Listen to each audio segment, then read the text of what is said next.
Hi, I'm Noah, and recently I bought a 3D printer.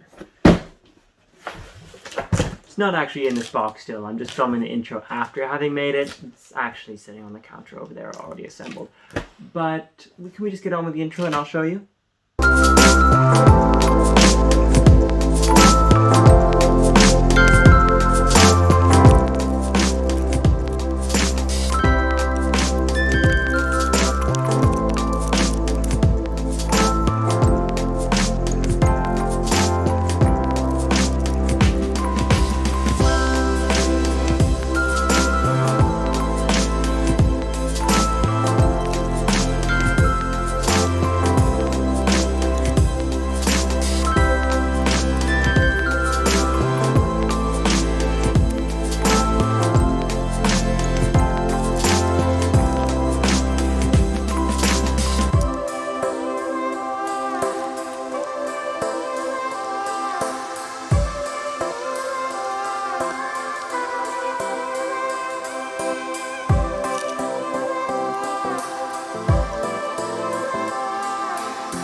So while I was making the COVID gun for my last video, I ran into some issues with fittings and mountings where I needed some more detailed and complex parts than I could find.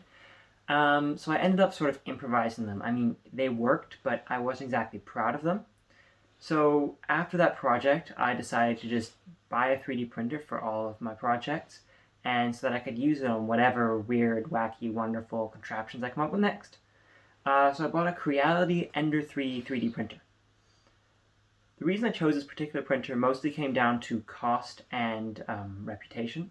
So it has a lot of really good reviews, and it was cheaper than your average 3D printer, as well as the fact that it had all the features I wanted, such as a heated bed and print resume, and all this could have been mine for under 300 Canadian dollars on sale.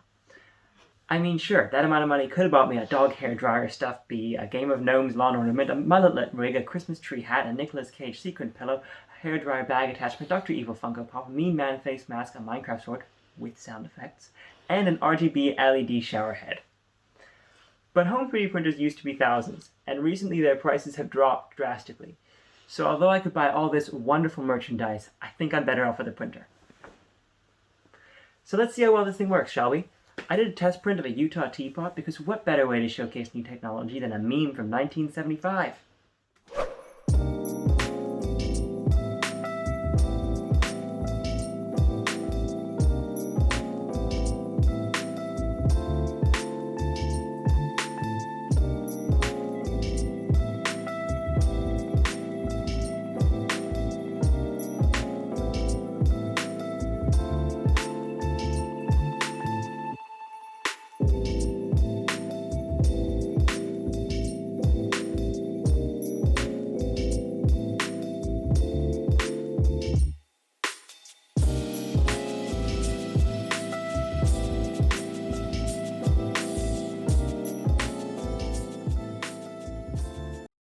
There are some small flaws in the print, but overall I'm quite pleased with how it worked. I'm sure that with some tweaking of the slicer settings, I can get it to print flawlessly. Now, was the printer worth it? Yeah, totally. Look, you definitely get what you pay for, and this is not the best 3D printer I've ever used. Mind you, that one was $400,000. It does make some sacrifices in print quality, speed, and sound, But I would say that this is the perfect first 3D printer for someone like me. It has great value for money, great print quality, and its matte black frame looks great. I did have some issues with stringing, but I managed to reduce them with some tweaking of the slicer settings, and I'm going to try a different filament once this one runs out. Anyways, I can't wait to get the chance to use this on whatever ridiculous invention I come up with next. Now it just needs a good name. Thanks so much for watching, and have a great day.